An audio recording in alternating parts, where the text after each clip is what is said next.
Most popular Telugu YouTuber Harsha సాయిపై పోలీసులు కేసు నమోదు చేశారు.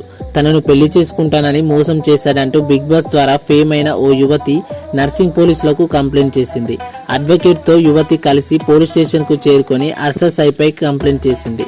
అతనితో పాటు తన తండ్రి రాధాకృష్ణపై సైతం కంప్లైంట్ చేయగా పోలీసులు కేసు నమోదు చేశారు. ప్రస్తుతం పోలీసులు యువతి స్టేట్మెంట్ ని రికార్డ్ చేసి కేసు నమోదు చేసినట్లు సమాచారం.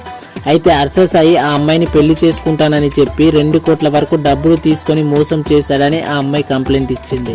హర్ష సాయి గురించి పెద్దగా పరిచయం అక్కర్లేదు. యూట్యూబ్ లో అందరికీ సహాయం అందిస్తూ వీడియోలు పోస్ట్ చేస్తుంటాడు.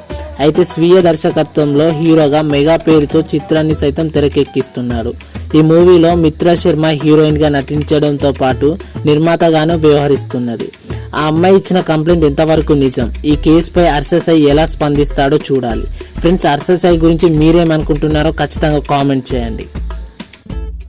లైక్ చేయండి, షేర్ చేయండి. ఇలాంటి వీడియోస్ మిస్ కాకుండా ఉండడానికి మన ఛానల్ని సబ్స్క్రైబ్ చేసుకోండి. Thanks for watching.